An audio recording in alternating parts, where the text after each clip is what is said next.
So from this video on, in this playlist, I'll be populating with videos of useful algebraic and trigonometric identities that would help us navigate through some algebraic reduction problem or some integration differentiation problems. To begin with, I would like to start this way. So cos of a plus b is what?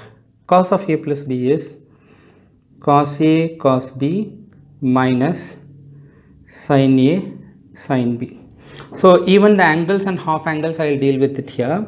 So what if theta equal to, a equal to b, and we both assume a equal to b as theta. So what it will become of?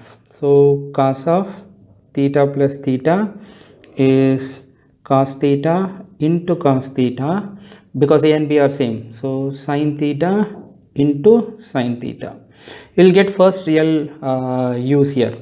So cos 2 theta equal to cos square theta minus sin square theta. The other useful thing is, if you replace theta with theta by 2, this becomes cos of 2 times theta by 2 equal to cos square theta by 2 minus sin square theta by 2. So that means cos theta is cos square theta by 2 minus sin square theta by 2. So both are equally 1. So now these two are real important ones. So you can make use of these two. Then the second one. And we also know that sin square theta equal to, sin square theta plus cos square theta equal to 1. So you know that,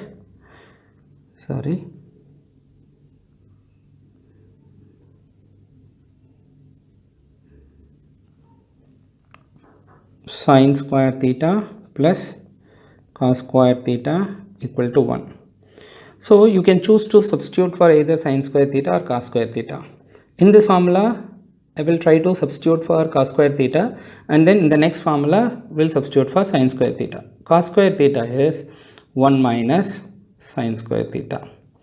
Then if you substitute it over here in this relation, let us call this equation number 1. Our equation number 1 becomes cos 2 theta equal to, in place of cos square theta, 1 minus sin square theta minus sin square theta. So what we are getting here is another useful result. Cos 2 theta equal to 1 minus 2 sin square theta. Either this one is good, or you bring this over here. So 2 sin square theta is 1 minus cos 2 theta, or what you can do is sin square theta is 1 minus cos 2 theta whole divided by 2. Or I'll take you one more step over here.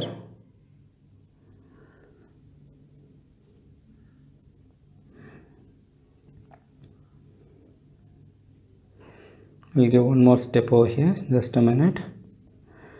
So here, in place of theta, if you replace it with theta by 2, in place of theta, we are replacing with theta by 2.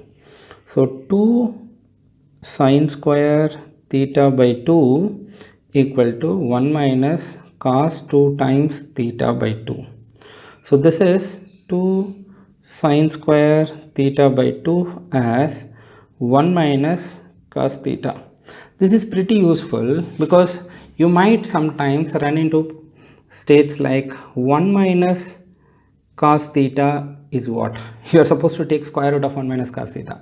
But 1 minus cos theta is 2 sin square theta by 2. So the result is root 2 sin theta by 2. Or if it is root of 1 minus cos square theta, 1 minus cos 2 theta, this can be written as, based on this, root 2 times sin theta. This is one usefulness of this. The other usefulness of this theorem lies here. Sometimes you might have to integrate sin square theta d theta. It's difficult because you know integral sine theta is minus cos theta, or integral cos theta is sine theta. But what is sine square theta? But sine square theta is 1 minus cos 2 theta by 2. So integral in place of sine square theta, 1 minus cos 2 theta whole divided by 2 into d theta, multiply d theta inside. So half into d theta minus cos 2 theta by 2 into d theta. So this will become half into integral d theta minus half into integral cos 2 theta d theta. So now this can be half times integral d theta is theta, or because integral dx is x, so half into cos theta d theta is sine theta, but cos 2 theta d theta is sine 2 theta by 2. So how it is sine 2 theta by 2, that we will see it in a different section. So this is one. In the next video we'll be substituting for, here we have substituted for cos theta, cos square theta. In the next video from here we will start, we will substitute for sine square theta.